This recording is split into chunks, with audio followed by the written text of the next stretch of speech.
8 kebohongan seorang ibu dalam hidupnya. Teman, dalam kehidupan sehari-hari kita percaya bahwa kebohongan ini akan membuat manusia terpuruk dalam penderitaan yang dalam. Tapi di kisah ini justru sebaliknya.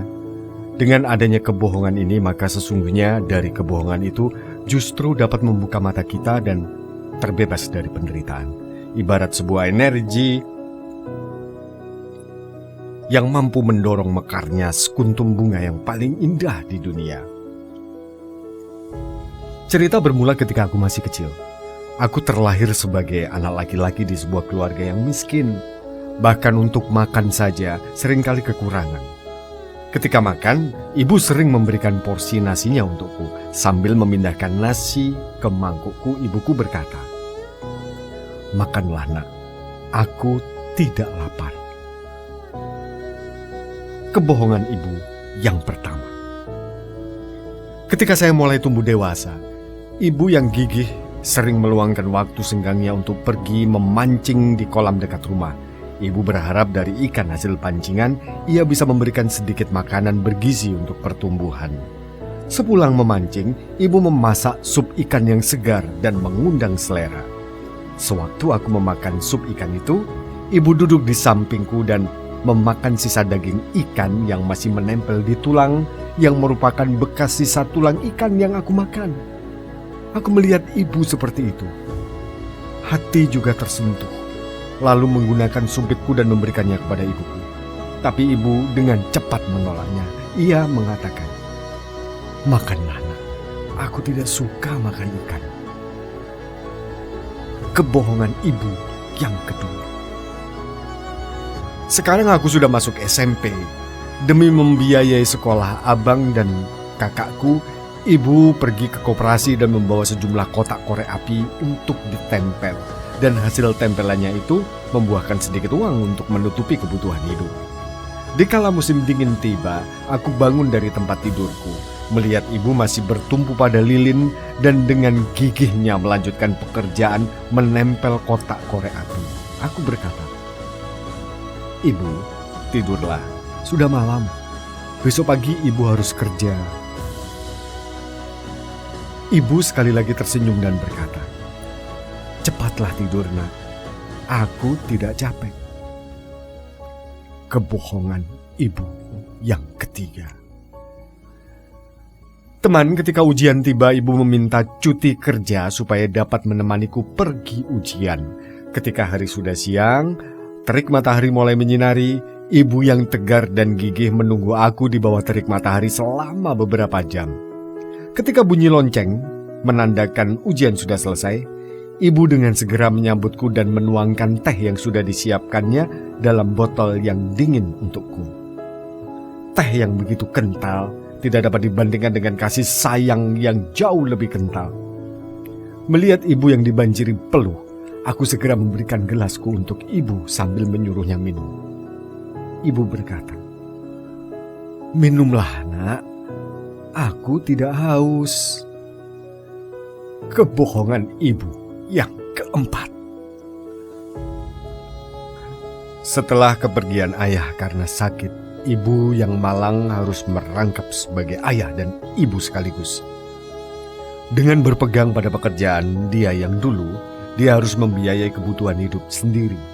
Kehidupan keluarga kita pun semakin susah dan susah. Tiada hari tanpa penderitaan.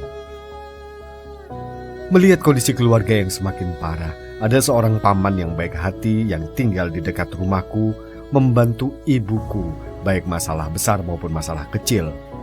Tetangga yang ada di sebelah rumah melihat kehidupan kita begitu sengsara, seringkali menasehati ibuku untuk menikah lagi.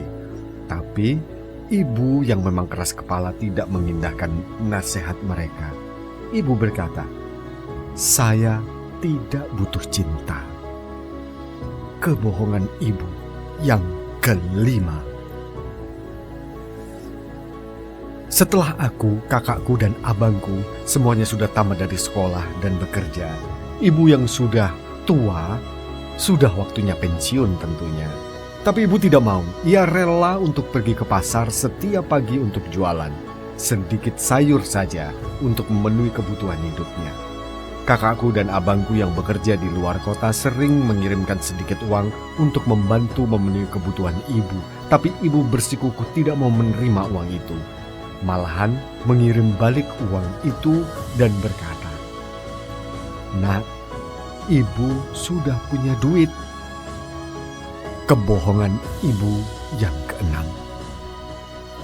Setelah lulus dari S1, aku pun melanjutkan studi ke S2 dan kemudian memperoleh gelar master di sebuah universitas ternama di Amerika berkat beasiswa di sebuah perusahaan. Akhirnya aku pun bekerja di perusahaan itu. Dengan gaji yang lumayan tinggi, aku bermaksud membawa ibuku untuk menikmati hidup di Amerika. Tetapi, ibu yang baik hati bermaksud tidak mau merepotkan anaknya. Ia berkata kepadaku, "Aku tidak terbiasa di sana." Kebohongan ibu yang ketujuh. Setelah memasuki usianya yang tua, ibu terkena penyakit kanker lambung, harus dirawat di rumah sakit. Aku yang berada jauh di seberang Samudra Atlantik langsung pulang untuk menjenguk ibunda tercinta. Aku melihat ibu yang terbaring lemah di ranjangnya setelah menjalani operasi. Ibu yang kelihatan sangat tua menatap aku dengan penuh kerinduan. Walaupun senyumnya yang tersebar di wajahnya terkesan agak kaku karena sakit yang ditahannya.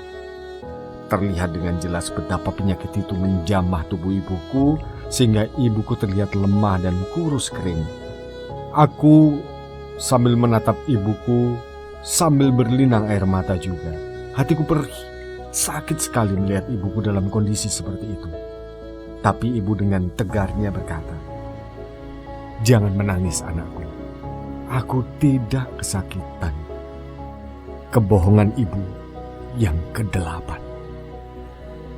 Teman, setelah mengucapkan kebohongannya yang kedelapan, ibuku tercinta menutup matanya untuk terakhir kalinya. Dari cerita di atas, saya percaya teman-teman sekalian pasti merasa tersentuh dan ingin sekali mengucapkan terima kasih ibu. Terima kasih ibu. Mari kita pikir teman-teman, sudah berapa lamakah kita tidak menghabiskan waktu untuk berbincang dengan ayah ibu kita? Di tengah-tengah aktivitas kita yang padat ini, kita selalu mempunyai beribu-ribu alasan untuk meninggalkan ayah, ibu kita yang kesepian. Kita selalu lupa akan ayah dan ibu yang ada di rumah. Jika dibandingkan dengan pacar kita pasti lebih peduli dengan pacar kita. Buktinya, kita selalu cemas akan kabar dari pacar kita. Cemas apakah dia sudah makan atau belum.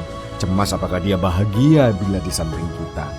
Tapi, apakah kita semua pernah mencemaskan kabar dari orang tua kita? Cemas apakah orang tua kita sudah makan atau belum? Cemas apakah orang tua kita bahagia atau belum? Apakah ini benar? Kalau iya, coba kita membalas budi orang tua kita. Lakukan yang terbaik. Jangan sampai ada kata menyesal di kemudian hari.